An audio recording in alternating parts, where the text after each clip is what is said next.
어서오세요. 여기는 솔방고, 저는 박솔입니다. 여러분은 책 고를 때 첫 번째로 뭐 보고 고르세요? 다짜고짜 물어봅니다. 저는 책 표지라 그러죠? 책 껍질, 디자인이나 아니면은 재질이라든지, 요런 거를 첫 번째로 봅니다. 사람으로 치자면 외모를 본다는 말이지요. 그리고 나서는 내용을 살펴보고요. 한두 문장만 눈에 들어오면 데려온다고 몇 번 말했던 것 같은데 그러다가 자세히 읽고 실망할 때도 있어요. 내 취향이 아닐 때도 있거든요. 하지만 후회는 하지 않습니다. 조금 아쉽다 그 정도? 인정합니다. 저는 이게 철저히 외모지상주의자 맞아요. 근데요, 한 가지 변론을 하고 싶은 게 제 눈의 안경이라는 말이 있습니다. 그렇죠? 내 눈에 좋아 보인다는 게 함정이라면 함정이에요. 외모지상주의자긴 한데 그 외모가 내 눈에 좋아 보이면 좋다는 거죠. 네. 그게 다른 사람과 같을 때도 있고, 아닐 때도 있고, 그렇습니다. 이 얘기 왜 하냐고요? 며칠 전에 책 보러 갔다가, 또, 내 눈에 좋아 보이는 애를 만났지 뭡니까? 책 껍질도, 재질, 자기가 딱 좋아하는 재질의 그런 스타일의 책을 발견했습니다. 그래서 너무 기뻐가지고 애를 막 데리고 왔죠. 그래서 외모지상주의까지 나왔네요. 오늘 소개해드릴 책이에요. 제목은 정원가의 12달. 지은이 카렐 차페크. 저는 사실 무지랭이라서 카렐 차페크를 처음 들었어요. 아시는 분들은 비웃어도 좋습니다. 저는 처음 듣는 작가입니다. 이 체코 작가인데요.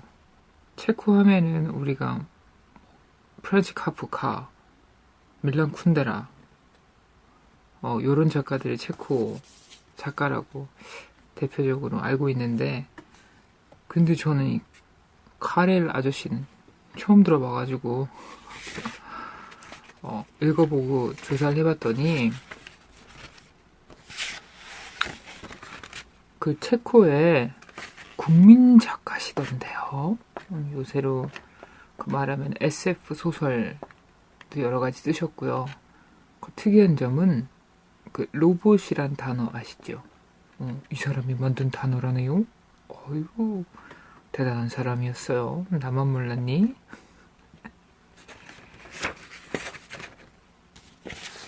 자, 그리고 안에 보면은 중간중간에 그림이 들어있어요.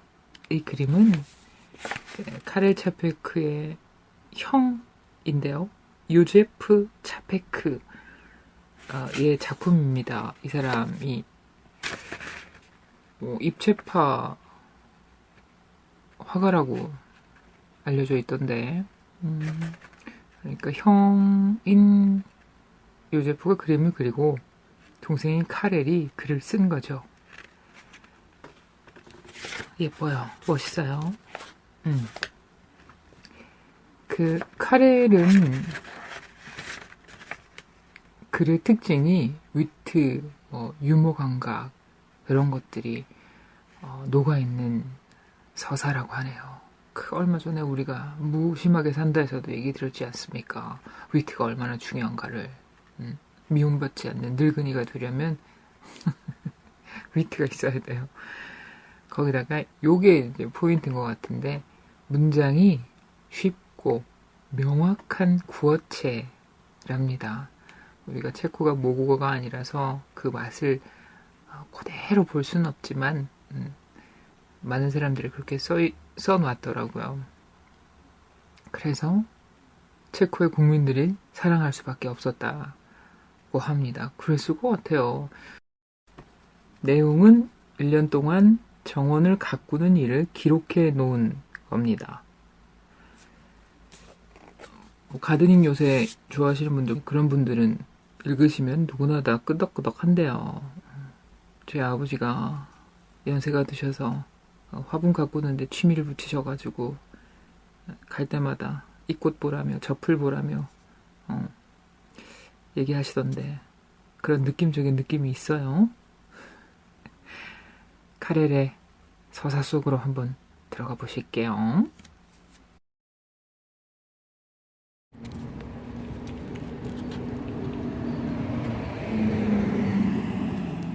정원가의 1월.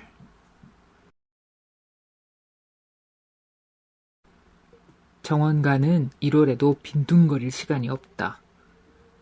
수많은 가드닝 책에 빠지지 않고 등장하는 문구다. 기당하신 말씀. 1월이면 정원가는 날씨를 경작한다.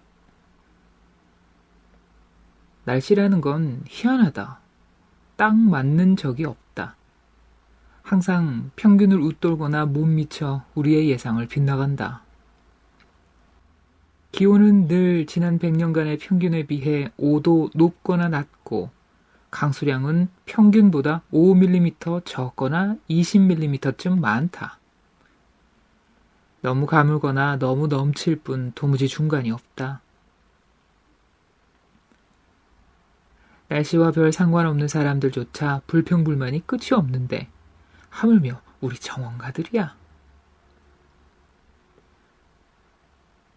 눈이 찔끔 내리면 세 발의 피라고 투덜투덜. 눈이 많이 쏟아지면 침엽수와 만병초 가지들이 부러질까봐 전전긍긍. 또 눈이 내리지 않으면 저승사자 같은 까막서리가 내릴까봐 마음을 졸인다. 날이 풀리기 시작하면 이른 봄과 함께 찾아오는 서릿바람을 한 대 쥐어받고 싶은 심정이 된다. 차곡차곡 쌓아둔 땔감이나 정원에 덮어둔 집 이불을 마구 헤집어 놓는 건 양반이고 나무를 부러뜨리는 경우도 많기 때문이다. 혹여 1월에 햇볕이 너무 강하면 쌍눈이 일찍 터질까봐 애가 탄다. 비가 내리면 자잘한 고산 꽃송이들이 상할까봐 걱정. 날이 저물면 만병초와 마취목이 말라 죽을까봐 걱정이다. 사실 정원가의 마음을 달래는 방법은 간단하다. 1월의 첫날부터 기온은 딱 영하 0.9도, 적설량은 127mm, 살짝 흐리면서 서풍이 잔잔하게 불어오는 날씨면 더 바랄 게 없다. 하지만 사람들은 우리 정원가들이 왜 그리 날씨에 온 신경을 쏟는지, 우리가 어떤 날씨를 바라는지 대해선 도통 관심을 갖지 않는다. 그러니 세상이 이 모양인 거다. 까막소리가 찾아올 때면 정원가의 기분은 최악이 된다. 까막소리가 내린 후에는 땅이 돌덩어리처럼 단단하게 굳으면서 속까지 말라버리기 때문이다. 하루 이틀, 한밤 두밤, 날이 지날수록 더 깊고 깊은 곳까지 말라간다. 정원가는 얼음장 같은 땅속에서 죽어가는 뿌리와 건조한 얼음바람에 골수까지 싸늘해진 나뭇가지를 생각하며 가슴이 미어진다. 지난 가을, 식물이 자신의 모든 것을 차곡차곡 채워놓은 구근도 맹추위에 속절없이 얼걸 생각하니 속이 상한다. 조금이라도 도움이 될 수 있다면 기꺼이 외투를 벗어 호랑가시 나무를 감싸고 바지를 벗어 금작화에게 입혀줄 것이다. 철쭉, 너에겐 이 셔츠를 벗어주고, 알럼루트, 너에겐 모자를 씌워주겠다. 금개구가 이제 남은 건 양말밖에 없구나. 이거라도 있어서 얼마나 다행이냐. 하지만 이토록 까탈스러운 날씨를 단번에 뒤바꿀 수 있는 비법이 존재한다. 예컨대 내일은 옷장에서 가장 두툼한 외투를 꺼내 입어야지 하고 생각하는 것이다. 그러면 날이 밝기가 무섭게 기온이 오른다. 친구들과 스키장에 갈 계획을 세워보라. 눈과 얼음이 녹기 시작한다. 또 어느 기자 양반이 서리가 내린다느니 뺨이 얼어붙는 추위라느니 스케이트장이 발 디딜 틈 없이 붐빈다느니 하는 기사를 쓰면 신문 잉크가 마르기도 전에 날이 풀리기 시작한다. 사람들이 기사를 읽을 때쯤이면 창밖으로 봄비가 새살새살 내리고 기온은 영상 7, 8도가 된다. 그러니 독자들은 신문이 온통 거짓부렁이라고 생각하게 되는 거다. 반면 투덜거림이나 욕지거리, 화풀이, 심술, 각종 주술 따위는 날씨의 눈꼽만큼도 영향을 미치지 못한다. 1월을 대표하는 식물은 무엇일까? 바로 창유리에 피어나는 성애꽃이다. 성애꽃이 만발하려면 방한 공기가 훈훈하면서 적당히 습기를 머금고 있어야 한다. 실내가 건조하면 꽃은커녕 작은 가시 하나도 돋아나기 힘들다. 그리고 창에 빈틈이 있어야 한다. 바람이 창틀을 비집고 불어드는 바로 그 자리에 꽃망울이 맺히기 때문이다. 성애꽃은 부자보다는 가난한 사람들 곁에서 더욱더 탐스럽게 핀다. 부잣집 창문이야 바람 한 줌 새어들 틈 없이 잘 만들어져 있기 때문이다. 식물학적 관점에서 보자면 성애꽃은 사실 꽃보다 잎에 더 가깝다. 엔다이브나 파슬리, 샐러리 잎 같기도 하고 엉겅퀴과, 산토끼과, 쥐꼬리 망초과, 미나리과 등의 식물잎과도 흡사하다. 오노포르돈 혹은 코튼티슬, 찰리 마그네티슬, 시르시움 노타바시스, 시홀리 글로브티슬, 울리헤드티슬, 티젤, 샤프론티슬, 아간서스 등의 식물이나 여타 가지가 많은 잎, 잔털잎이 난 잎, 가장자리가 톱니 같은 잎, 여타 가시가 많은 잎, 잔털이 난 잎, 가장자리가 톱니 같은 잎, 뾰족뾰족한 잎, 가느다란 실 같은 잎을 가진 식물에 빗댈 수 있겠다. 양치류나 야자수 잎을 닮았을 때도 있으며 주니퍼의 바늘잎처럼 보일 때도 있다. 하지만 엄밀하게 말해 꽃이 피는 경우는 없다. 정원가는 1월에도 빈둥거릴 시간이 없다는 가드닝 책의 주장은 사실 영 틀린 말은 아니다. 우선 서리가 땅을 정말 바스러뜨릴 것처럼 내리기 때문에 흙을 일구는 게 가능해 보이기도 한다. 아, 그렇군. 새벽부터 정원가는 흙을 일구기 위해 정원으로 달려간다. 첫 장비는 삽이다. 하지만 강옥처럼 단단한 흙과 오랜 시간 씨름한 끝에 결국 삽을 부러뜨리는 데 성공했다. 다음으로 가래 등장. 안간힘을 쓰다 보니 자루가 망가진다. 그 다음은 곡괭이. 이제 겨우 땅을 파나 싶더니 이를 어째. 지난 가을에 심은 튤립 구근을 작살내버렸다.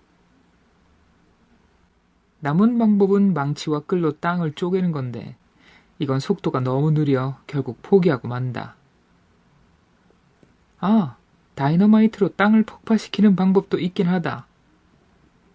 하지만 다이너마이트를 갖고 있는 정원가가 대체 어디 있겠는가. 자, 그렇다면 날이 풀릴 때까지 좀 더 내버려 두는 수밖에. 드디어 날이 풀렸다. 정원가는 땅을 일구기 위해 불이 나게 정원으로 뛰어간다. 얼마 지나지 않아 표면만 살짝 녹은 질척한 흙을 장화에 덕지덕지 묻힌 채 집으로 돌아온다. 하지만 어느 때보다 행복한 낯빛으로 드디어 땅이 풀리고 있노라 선포한다. 이제 할 일은 다가올 봄을 위해 몇 가지 준비를 해두는 정도라고 가드닝 책에서는 말한다. 지하실에 마른 자리가 있으면 부엽토와 퇴비, 잘 삭힌 쇳똥과 모래에 약간을 섞어 화분에 담을 흙을 미리 만든 후 보관해 두라고.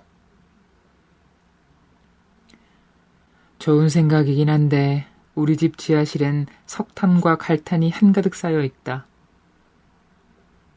집안에는 마누라가 쓸모없는 살림살이들을 구석구석 빽빽히 쌓아두었고 아마도 침실엔 부엽토 한 삽 정도 놓을 자리가 있었던 것 같은데 과연 괜찮을까? 겨울에 퍼걸러와 아치, 여름별장을 손봐두어라. 물론 그래야겠지. 하지만 나한텐 퍼걸러도 아치도 여름별장도 없다. 1월에도 잔디를 심을 수 있다. 하지만 잔디 놓을 자리가 있어야 말이지. 거실 복도나 다락 위라도 괜찮을까? 온실의 온도를 점검하는 것이 가장 중요한 일과다. 그래, 나도 정말 그러고 싶지만 온실이 없단 말이다. 가드닝 책이란 이처럼 거의 아무런 도움이 되지 않는다. 그럼 기다리고 또 기다릴 수밖에. 신이시여, 1월은 왜 이리도 긴 것입니까? 2월만 되어도 날이 금방 가련만. 2월에는 정원에서 할 수 있는 일이 있을까요? 그럼요, 아마도요. 하지만 3월까지 기다려야 할지도 모르죠. 그렇게 정원가가 부산스럽게 오가면서 정작 아무 일도 해두지 못한 사이 크로커스와 스노우드롭이 흙 위로 빼꼼 고개를 내밀기 시작한다. 흙. 어린 시절 어머니가 타로점괘를 볼 때면 항상 버릇처럼 되뇌시던 말이 아직도 기억난다. 내가 지금 어디에 발을 딛고 있으려나?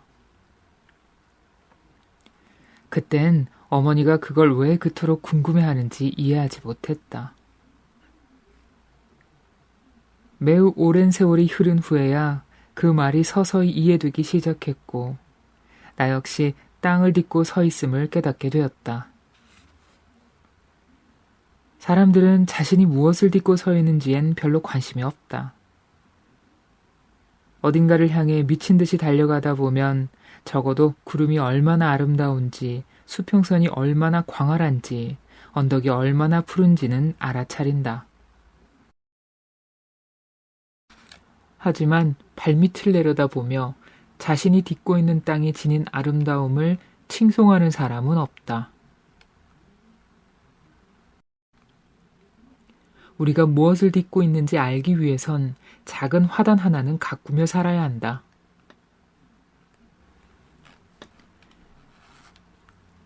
그러면 친구여, 그대는 저 구름들조차 우리 발밑의 흙만큼 변화무쌍하지도 아름답지도 경외할 만하지도 않다는 것을 알게 될 것이다.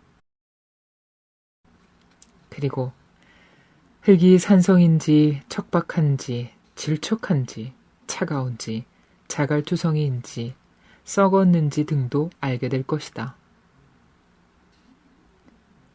흙이 페스트리처럼 폭신하다는 것도 빵처럼 달큰하고 담백하며 감미롭다는 것도 알게 될 것이다. 이제 그대는 흙에 대해 이야기할 때도 여인이나 구름을 묘사할 때처럼 아름답다는 표현을 쓰게 될 것이다. 폭신하고 부슬부슬한 흙 속에 막대기를 푹 찔러 넣을 때라든지 흙덩어리를 손가락으로 부벼 포근한 온기를 맛볼 때면 관능적이고 묘한 희열을 느끼게 될 것이다.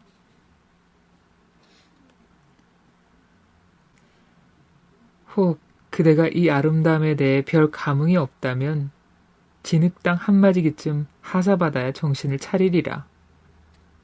납덩어리처럼 딱딱하고 찌걱거리며 한기가 스며나오는 태초의 진흙땅을 받아보시라. 삽질을 하면 껌처럼 달라붙고 햇볕 아래에선 딱딱하게 굳으며 응달에 두면 산성이 되는 땅. 괴팍하고 다루기 힘들고 번들번들하고 석고 반죽처럼 찐득거리고 뱀처럼 미끌거리고 벽돌처럼 팍팍하고 양철처럼 물과 공기가 전혀 통하지 않고 납덩이처럼 무겁다. 곡괭이로 내려찍든 삽으로 퍼내든 망치로 내리치든 다루기가 여간 까다로운 게 아니다. 어찌나 힘든지 욕설과 곡소리가 절로 나오는 것이다. 그렇게 엎치락 뒤치락 하다 보면 이 뻣뻣하고 생명 없는 물질이 지닌 적대감과 냉담함이란 게 생명의 흙이 되길 거부하는 자기 방어의 몸짓임을 깨닫게 될 것이다. 그리고 이처럼 내켜하지 않는 존재를 한 뼘 한 뼘 파고 들어가 그 안에 뿌리를 내리기 위해 생명이 얼마나 처절한 사투를 벌여야 하는지에 대해 생각해 보게 된다. 그리고 나면 흙에서 무언가를 앗아가기보다는 더 많은 것을 돌려주어야겠다는 생각에 이르게 된다. 석회를 뿌려 땅을 느슨하게 풀어주고 양분을 주고 뜨끈한 비료로 몸을 덮여주고 재를 뿌려 점성을 추리고 공기와 햇살이 깊은 곳까지 닿을 수 있도록 살살 일어준다. 그러면 딱딱하게 굳었던 흙이 조용히 숨을 내쉬며 자잘하게 부서져 내리기 시작한다. 가벼운 삽질에도 쉽게 땅이 파진다. 손으로 만져봐도 따뜻하고 나긋나긋하다. 흙을 길들인 것이다. 진흙 땅을 길들인 건 인간의 위대한 승리다. 이제 땅은 부슬부슬하고 적당한 습기를 머금어 경작이 가능한 상태가 된다. 그대는 흙을 한 줌 집어들고 손가락으로 마구 부비며 승리를 확인하고 싶을 것이다. 이제 땅에 무엇을 심을지는 관심받기다. 이 검고 푸슬푸슬한 흙, 너무 아름답지 않은가? 펜지 화단이나 당근밭보다도 훨씬 아름답지 않은가? 흙이라 불리는 이토록 고귀한 인간의 성취물을 차지할 식물에 대해 우리는 질투심마저 느끼게 된다. 이제는 무엇을 밟고 있는지 의식하지 않은 채 땅 위를 걷는 것이 불가능하다. 지나가며 마주치는 모든 흙더미와 밭이랑을 꼼꼼히 만져보고 막대기로 찔러보게 된다. 마치 별이나 사람, 바이올렛을 관찰할 때 그러는 것처럼 검은 부엽토를 보면 기쁨의 눈을 반짝이고 숲속의 나뭇잎 삭은 부드러운 흙을 다정한 손길로 만져보며 푸슬푸슬한 토탄의 질감과 농도를 가늠해 볼 것이다. 하느님 아버지, 이런 흙 한 수레만 내려주시옵소서.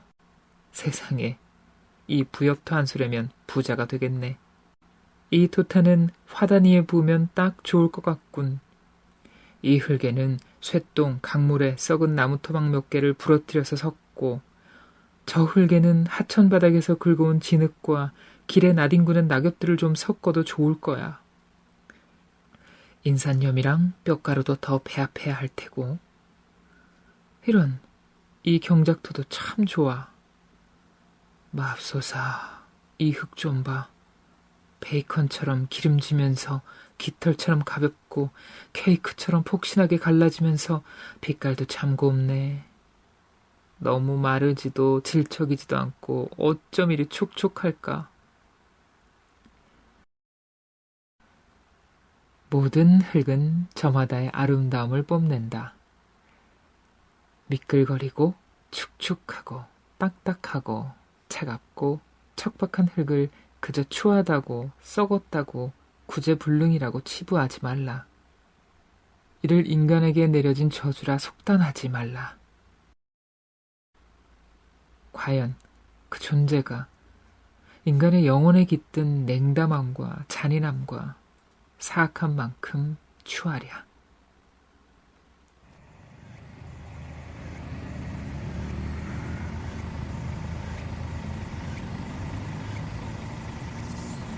네, 낭독을 들으셨습니다.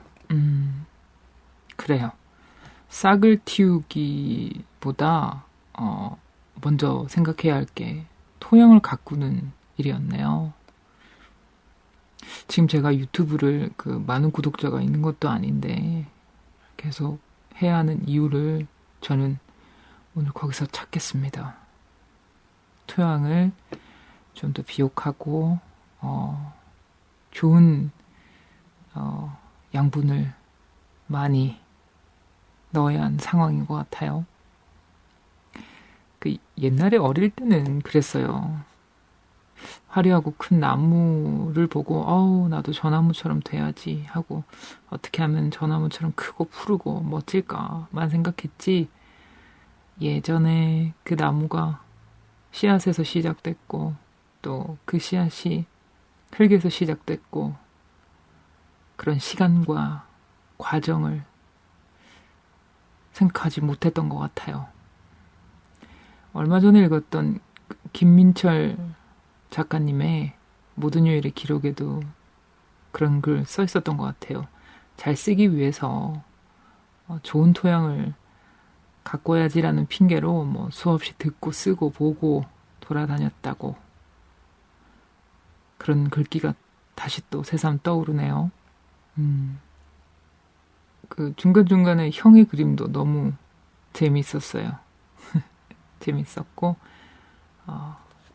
정원가가 정원을 가꾸는 일은 1월에 그 추웠던 날씨에 얼은 땅을 곡괭이질 하는 거라든지 또 5월에 단비가 잠깐 내린다든지 사는 거랑 똑같네요. 사람이 사는 거. 그죠? 읽으면서 그런 생각을 했습니다. 저는 오늘 정원가의 12달이라고 읽고 우리들의 12달이라고 쓰고 싶네요. 100년 전에서 온 카렐 아저씨한테 또 한 수 배웁니다. 여러분들한테도 지금 어떤 시기인지 궁금합니다. 언 땅을 막 곡괭이로 힘들게 파고 있나요? 아니면 지금 잠깐 단비가 내리고 있나요? 가을에 나무가 푸르른가요? 아니면 있던 식물 죄다 파내버리고 새로운 식물들을 심으려고 하고 있나요? 오늘도 사는 얘기하고 책 읽어봤습니다. 저는 다음 책으로 다시 돌아올게요. 안녕.